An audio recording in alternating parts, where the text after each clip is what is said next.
Hello everyone, and welcome to our webcast. Are you curious about how you stack up among your peers?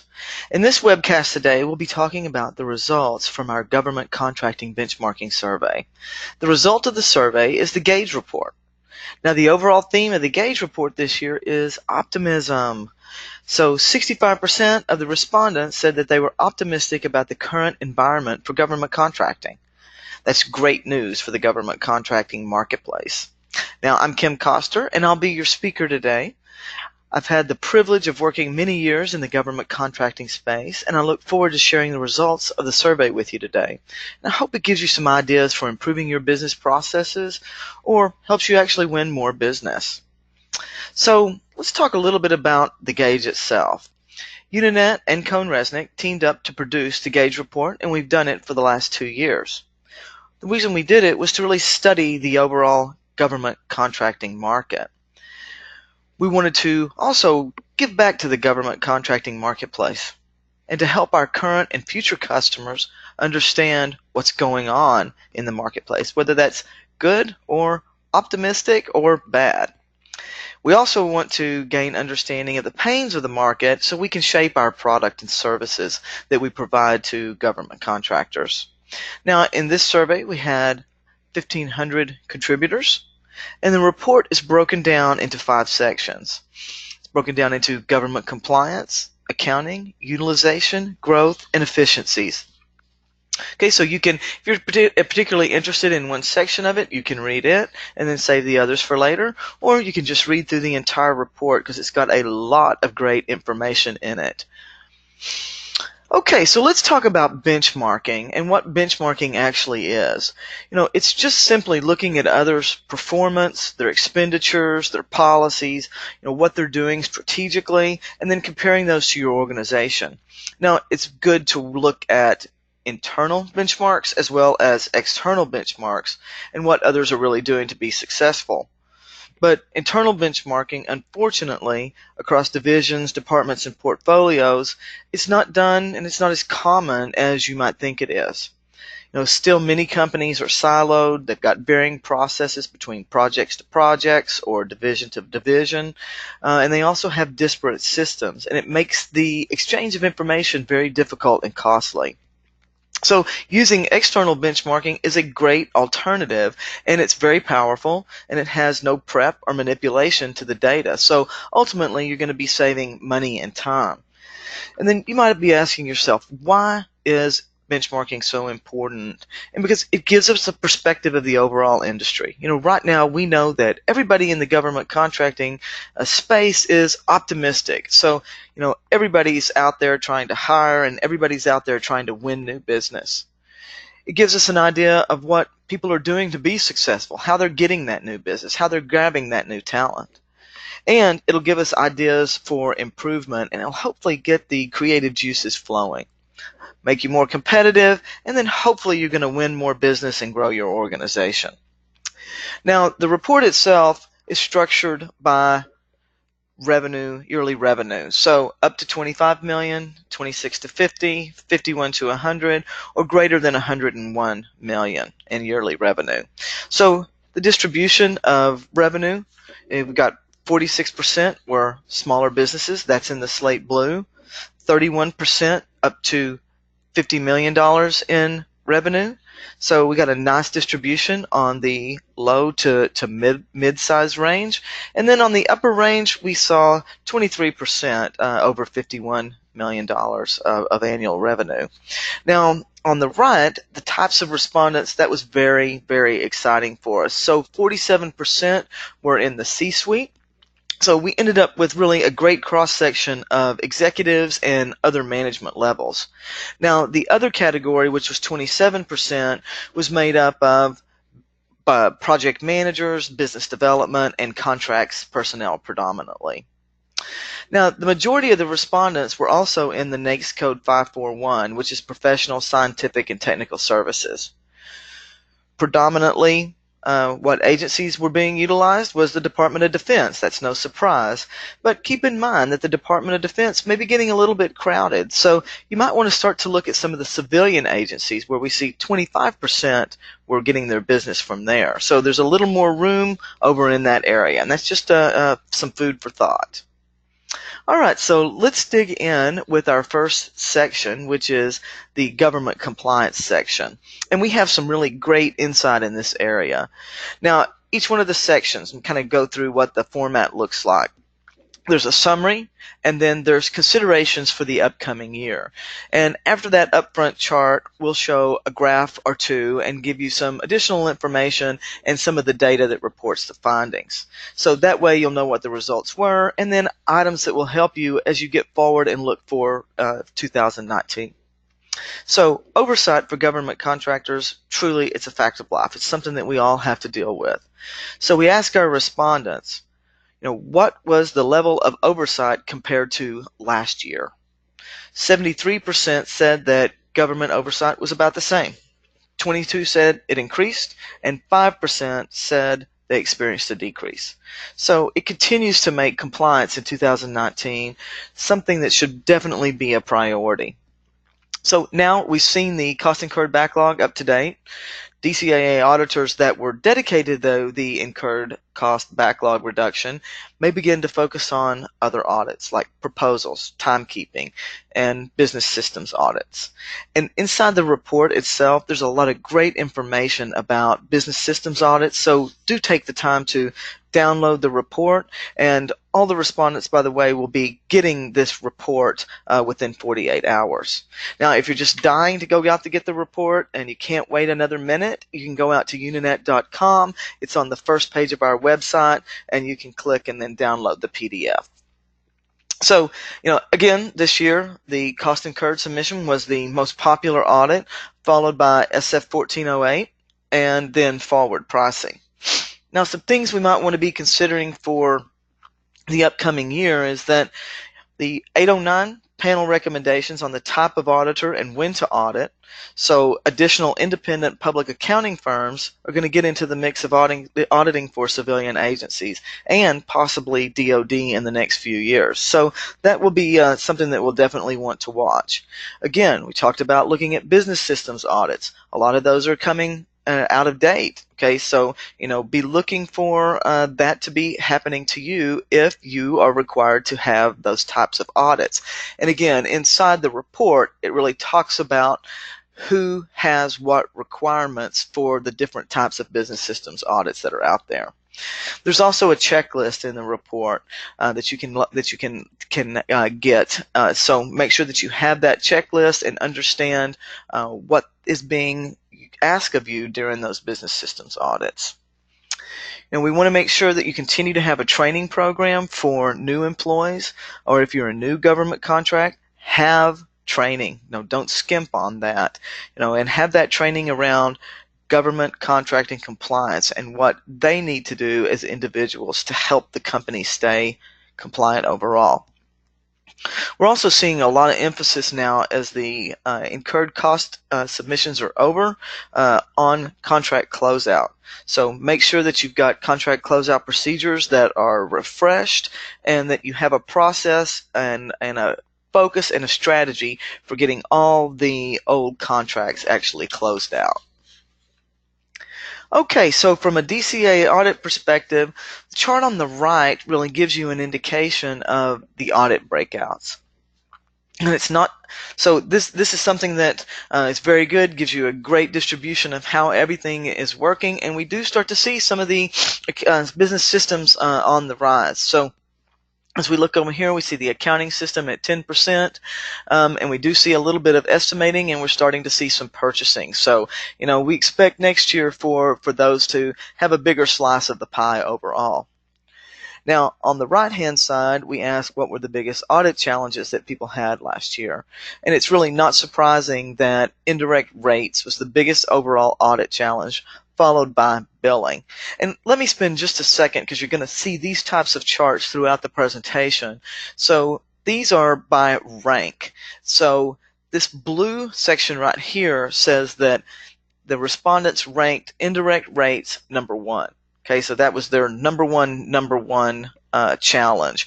And then the light blue shows that was the second biggest challenge. So if I combine these two blues together, you can see that, it's hands down indirect rates are by far the biggest challenge.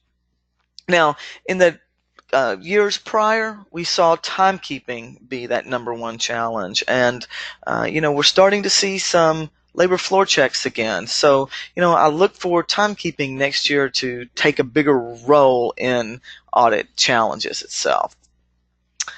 Now, incurred cost audits. Now, many are breathing a sigh of relief that the incurred cost submission audits are caught up, but it's not without a little pain along the way.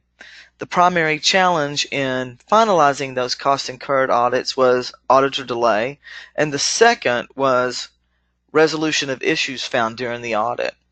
Now, the DCAA hiring freeze was lifted in April of 2018, so expect to see continued improvement in timeliness, which may also increase due to pre-approved contractor multi-year audit techniques. Now, with the addition of the IPAs in the mix of auditors, we'll also be interested to see those results in 2019. All right, our next section is accounting. So from a summary perspective, it's great news that we know that the tax reform changes, they're permanent and they're not being sunset, so it gives us a great way to be able to plan for our tax liability. Indirect rates in this section are also a challenge, and we're going to see that predominantly throughout the survey. Cash continues to be king, and it's been king since I was an analyst in the 80s. And contractors are continuing to see a decrease in DSO and work very hard to keep decreasing that. Now, one thing that was very disturbing within the survey was that the time to prepare invoices is extensive. Now, that's something that a tool like Unanet can definitely help with by providing automation for invoices and bills. Now, the Tax Cuts and Jobs Act of 2017, it had an impact on tax rates and other accounting concerns. And we also saw in the survey that in all revenue categories, that businesses were taking advantage of contracts awarded by various schedules like GSA or MOBUS. I want to take just a second to talk to you a little bit about GSA. So these are scheduled contracts that are designed to help purchase products and services, and they have pre-negotiated prices, their delivery terms, warranties, and other terms and conditions which streamline that buying process. Now, the requirements to obtain a scheduled contract are financial stability, having at least 2 years in the business, being able to show your past performance, having products that are commercially available, and products that are compliant with the Trades Agreement Act.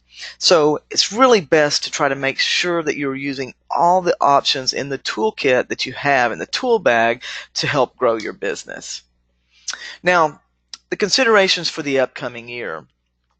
Many companies really should consider tax planning and gain understanding of the potential impacts of the reform before the end of the year. So we had 66 of our respondents said there'll be a small impact, and 16% believe that impact is going to be significant. So in my mind, it's telling me that those 16% have done their tax planning, and the others at the time they took the survey probably had not. Again, we need to keep in mind ASC 606. This is especially of concern for contractors with firm fixed price contracts, and make sure that you're really up on those standards and that you're complying with those standards. For the last several years, we've been talking about leases and having them accounted for differently. With the new accounting standard ASC 842, that could definitely start to have an effect on your debt covenants. So be looking into that and planning for that, especially beginning in 2020. Now, cash is king. I said it was king earlier, and it remains king. Companies are concentrating on lowering their DSO, and that's evidenced by the fact that 26%, you can see that here with the dark orange, are showing a day sales outstanding of 15 to 30 days. That's awesome. And then we had 40% in the 31 to 45 days. Now, there's still room for improvement, and as we see what the stock market's doing and the vibe within the overall economy, it may be very important to start holding on to cash. So being able to turn that quickly might be very important for your business. So something that you definitely want to be looking at. The invoice cycles, I said that it was disturbing. So on the good side, we had 24% that were producing invoices in less than 5 days. That's great. 27%, 5 to 10. That's okay. What's really disturbing are these next two. So 19% are taking 10 to 15 days, and by far the most disturbing is 30% taking more than 15 days. This is something that a system like Unanet can definitely help with by automating the billing cycle. So please feel free to, if you're seeing those huge numbers and over 10 days, please feel free to reach out. I'm sure that we can help. Okay, so the next section is utilization. And again, optimism reigns, and it continues where companies are hiring, and I'll show you those statistics. Now, one of the challenges with hiring is the fact that we're having a hard time finding qualified talent and talent with existing security clearances. Now, 56% of the respondents, too, said that 75% of their projects were performing on budget, which still means that there's improvement in this area, and we're going to talk a lot more about that in the coming charts. Indirect labor categories continue to be a KPI of keeping costs constrained, making sure that we're managing those indirect categories, and we have put in a new functional group this year in our categories called compliance. So you'll be able to also track how well you are fit for compliance based on the number of FTEs taking to comply. Now, considerations for the upcoming year. One of the biggest challenges that we're seeing in government contracting today is managing your resources. So, understanding and managing your resource management discipline. 45% of those respondents said that their resource management discipline was immature. And I've got some opinions about that, which I'll share when we talk more about those charts. We also want to make sure that we're continuing to update the plans and our budgets and forecasts and understand what skill sets are needed for new and existing projects, and then review our overall headcount of our functional groups and make sure that we're right-sized. All right, so let's talk about the overall workforce. It truly is your prized possession for professional services organizations. So understanding the size, the skill mix, and the tasks that need to be accomplished are critical. Now, great news in the government contracting marketplace. 33% of the respondents, which is in the dark orange, believe they're going to be making significant hires this year. 44% said small additions. So 77% of the overall respondents say that they're hiring. And only 4% were really showing any staff reductions. Now, that really is reflective of the state of the budget, having that 2 years of stability, and then the overall optimism out in the government contracting space. Contractors are also doing just a great job with utilization. So 45% here in the blue, the bright blue, are seeing utilization rates greater than 81%, and then 38% in the slate blue there are showing utilization between 71 and 80%. Now, these numbers are good, but there's still room for improvement.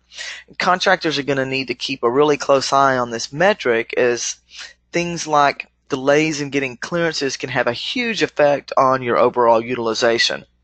I was at a conference a couple of weeks ago, and I heard that approximately 600,000 clearances are in the pipeline right now, and that it's taking 1 year to get approved. So if you hire a resource that does not have a clearance, but they need one to be able to work on a particular project, you could have that resource on the bench for an extended period of time. So, make sure that looking at your labor utilization and that KPI is top of mind. All right, we ask our respondents to rate their resource management practice. 55% believe that their resource management practice is some kind of mature. All right, so you have to really add these up. So the dark orange said very mature at 6%, mature at 4%, and then somewhat mature at 45%. Now, 45% overall rated their practice immature. Now, I believe that as the discipline evolves, that we're going to see a shift to more immature. Right now, companies are satisfied with their spreadsheets that are siloed project by project or division by division, but companies are going to wake up and come to the realization that if they have an enterprise look at resources with a true plan, understanding skill sets across the total enterprise, that they can do better. Okay, so what's up on project management? So we ask our respondents, what percentage of projects enterprise-wide were on cost? Now, at first glance, I thought this metric was good. But after thinking about it for a minute, I realized there's a huge amount of room for improvement. 56% said that over 75% of their projects are on cost, but 44% said that less than 75% were on cost. So that tells us that there's a great need for planning and a concentration on planning, forecasting, budgeting, resource management on projects. Now, what we continue to also see in the the project space is government contractors are using tools that aren't collaborative, and so information is not being shared on a timely basis at all. In fact, project managers a lot of times have no idea what the status of their projects actually are. So there's a lot of room for improvement in that area.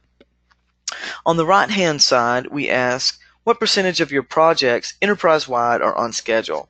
Now, these numbers are actually pretty good to me. So 77% said that 75% of their projects are on schedule. That's a good metric, and I really hope that that trend continues. All right, so are your FTEs in line with others in your revenue band? Now, this chart is one of the most popular charts in the report. It tells you how many FTEs are being utilized in critical functional groups. Now, the beauty of this is that you can look over on the left at the revenue band and see how many people on average are being used in that particular functional group. So if your company is 23 million of revenue today, you can see where you stack up.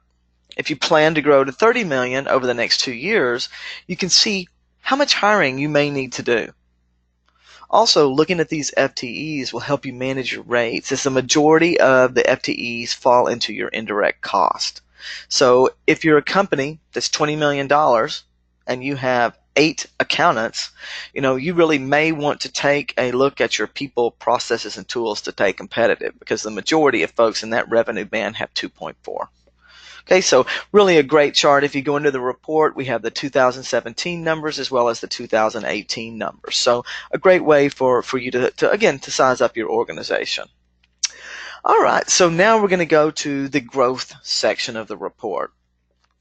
Now, growth has been top of mind for contractors, and having a 2-year federal budget, that indicates stability. So therefore, it's really time for everybody to get out there and seize those new contract opportunities. Now, one thing that's keeping executives up at night is increasing competition, and we heard that over and over again in the report, and there were a lot of written in items where we asked for other, and a lot of those other were issues around competition. Now, 26% of our respondents were reporting win rates greater than 51%, and 33% say their win rates increased from the prior year. That's great news. We're also starting to see best value becoming in vogue and LPTA losing popularity. Now, our optimism might have been tarnished just a little bit. That was the first metric that I showed you when we started this presentation, because we had a lot of political drama at the first of 2018, and so people were worried about shutdowns and delays. But by the April-May time period, everybody understood that we were going to have a couple of years here of things that were really great to be optimistic about. A lot of factors to be optimistic about. Now, The other thing here in the summary is that the number one financial challenge is organic growth. And I'll just quickly show you that chart as we go along. Now, considerations for the coming year is to make sure that you have the needed business development resources to really be fueling your pipeline. We see all too often that businesses skimp on this valuable set of resources. Make sure that you carefully balance the decision of how many resources BD needs to fuel that pipeline, because you've got to win new business in order to continue to grow. The other thing about BD resources is they're in hot demand. So, plan early if you believe you're going to be hiring any of those kinds of functions. The other thing is to make sure that you're watching performance on your existing projects. Increasing competition, again, top of mind. So how well you perform on those is going to have a huge impact on whether or not you're going to be awarded that next contract. And also keep in mind too that bad news of performance, it travels fast. Okay, so it won't just stay within that one customer. Others are going to understand that you've had challenge executing projects. So make sure that you pay a lot of attention to project execution. These were the biggest challenges. I told you that growth was number one, and you can look at some of what the other ones were too. So cash flow was also top of mind, as well as the uncertain federal spending. Now, we asked companies, what's your current growth rate? And those are on the right-hand side. So I know everybody is totally envious of the 21% in the dark orange who are growing at 25 to 50%. And it's not bad that on the 10 to 24 at 30%. Really great numbers to me. On the left-hand side, we asked GovCons, where do they think they're going to be in 2019? What's going to be their growth rate? So 25 to 50% of the folks say, about the same. So, they're still going to be growing about the same. We saw 20 to 21%. But there's a huge shift in the 0 to 9 to the 10 to 24%. And I think that's really a great sign, and one of the reasons that we are truly seeing optimism overall within this industry.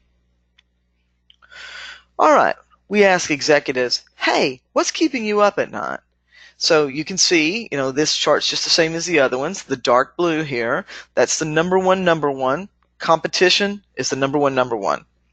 And if you add the two bars between the blue and the light blue, it's still number one, but operational efficiency is also top of mind. And we can't do much as GovCons about in the political environment, government shutdowns, Congress deadlocks, those kind of things. But if we're making sure we have great proposals, that we execute on projects, that we pay attention to cybersecurity and the regulations around NIST, and we take a good hard look at our people, processes, and tools so that we get that operational efficiency that we need, then we can make the changes to keep our businesses healthy.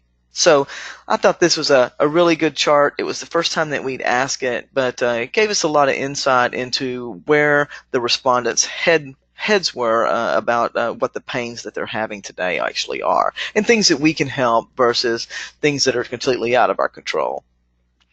Now, from a BD challenge perspective, the biggest challenge was funding for BD resources. Okay, so we see this dark blue, and then if we add the light blue, again, no, number one, number two ranking, by far not having enough money to do this. The one thing that I can tell you about that is, there may be some trade-offs that you might want to make. Having tools that lower the amount of manual operations for the accounting department might lower the number of actual heads that you need in accounting and might be able to help you garnish some additional funding for those BD resources that you need. Past performance is very important. So making sure that you can pull that past performance and that you've really taken a hard look at your cost architecture to make sure that you can get the information you need to propose and understand where you've been and then track those lessons learned. Another real important was finding a teaming partner. That's very in vogue right now. And having a teaming partner really will help you. You can combine your expertise together, and it helps share the overall risk. Okay, so these are just some business development challenges, and hopefully next year we'll start to see some relief from these business development resource funding issues that we continue to be plagued with over the years. All right, so now let's roll to the efficiency section.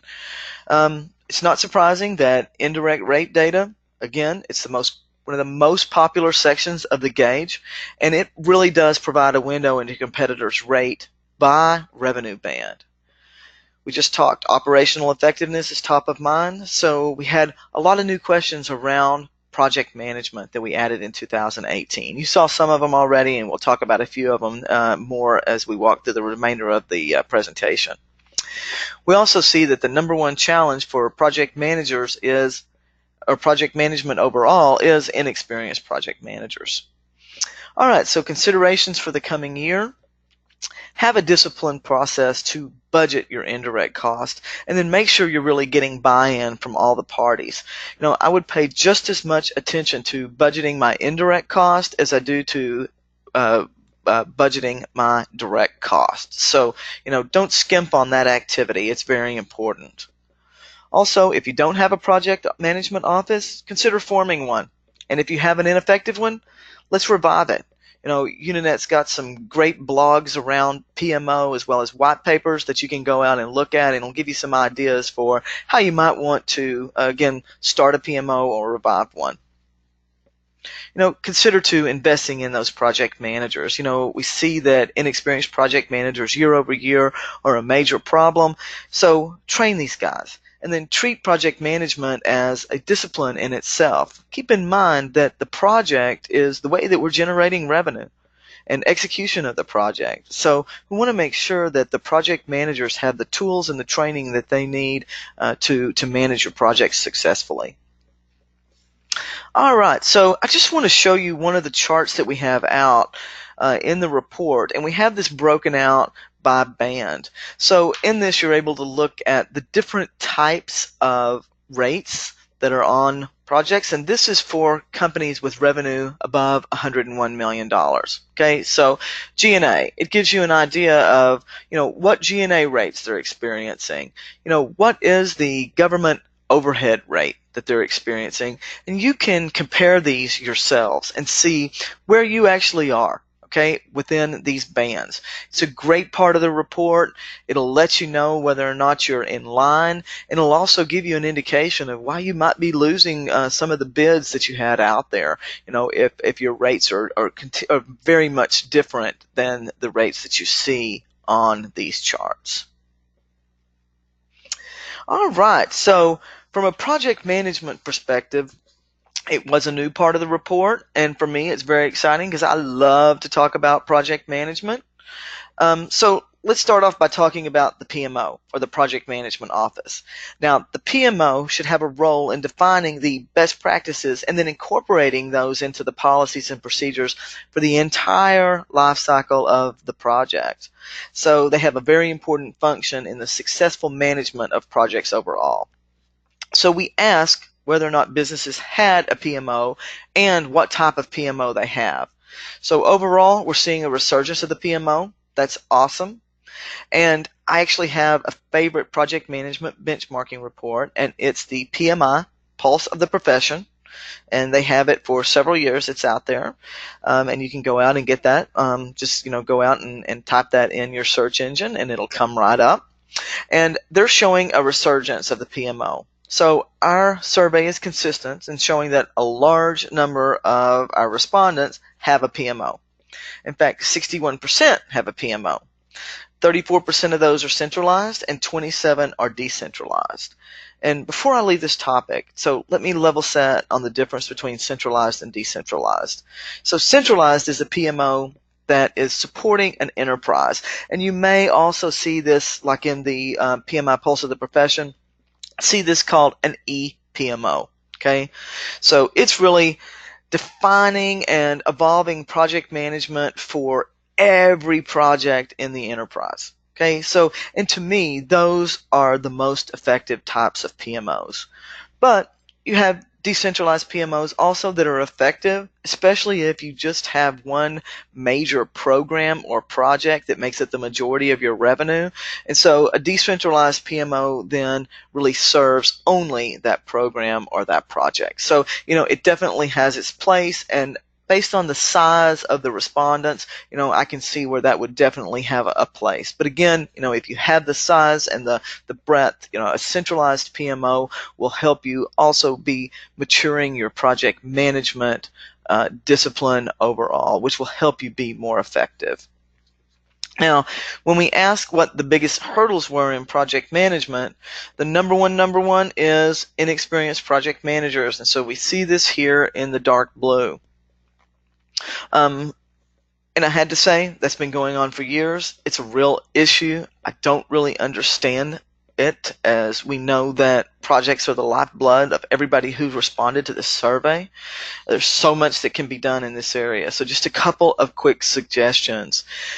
Make project management a true discipline within your organization, and take the time and money to train these critical resources. There's the PMP certification. Even though that's losing some vogue, it's still a very valuable set of training that can be done for your project managers. You also want to give the PMs a career path. So, let them understand how they can progress through the organization. Keep in mind that there's a lot of support team too for the project manager. So you want to make sure too that you're training your financial analysts and your schedulers and your resource management people. They need training, and they need to understand what the overall processes are. They also need to understand how to use the tools effectively so that they can make the most of those tools and provide the best information possible to the project managers and the executive teams. Now, the second number one was forecasting. Okay, so it's not surprising that, because this is one of the absolute most difficult activities that's done within the business. Now, we recently did and have a great blog and white paper on best practices when preparing your 2019 budgets and forecasts. And if you sit on the webcast, you'll be getting that white paper also today. Now, if I combine the blues together, guess what it is? It is the number two challenge combined together is resource management. So I really think that we're going to see a lot of activity and around resource management, and hopefully a lot of improvement in that area. So that really concludes the results of the Gauge report. I hope that you'll go out and download the report, send it to other people within your organization, because it really does have a lot of information. The Gauge report also has a lot of tips that can be used year over year, so don't miss out on actually looking at downloading and really looking at the report. Now, I just had to take a second to plug the Unanet software. It truly is that one software for projects, people, and financials, and it does make the entire project lifecycle come alive. So starting at the planning phase, where we're looking at the pipeline and being able to do customer relationship management, and being able to start planning in that time phase. So being able to really look at, what do we expect our revenue to look like? How will our resources be used during that time period? What are the skills that we need? And then being able to turn that proposal into a project and execute. So having timesheets that are easy and usable and mobile for your workforce, being able to get your expense reports in easily and timely, having purchase orders and collaboration, and then being able to do that quickly, understand from a project management perspective where you are, and then monitor. So looking at the real-time dashboards and KPIs, and then having that project status at your fingertips. We just said earlier that a lot of project managers don't have that status. If you're using Unanet, you'll have it at your fingertips. You'll be able to see open commitments and then be able to look at the financial aspects of your project, which is a huge advantage for project managers. And then we'll be able to invoice. So we'll have invoices that are timely, and we can make those invoices exactly what our customer needs. So, having that flexibility, and that should decrease that invoice cycle that we just saw in the report. and then being able to do our accounting, being able to really hone in on cost pools and allocations, and being able to make the most of that, doing what ifs in that area, and decide what is the best strategy for the company, and being able to get all of the financial statements that we need. So we really hope that you'll come and talk with us about Unanet. Feel free to write any of the three of us, Fran Craig, who's our founder and CEO, as well as Rich Wilkinson, who's a solution engineer on the team, and myself, Kim Koster. So really, thank you today for joining us, and hope that the Gauge report gave you some valuable information.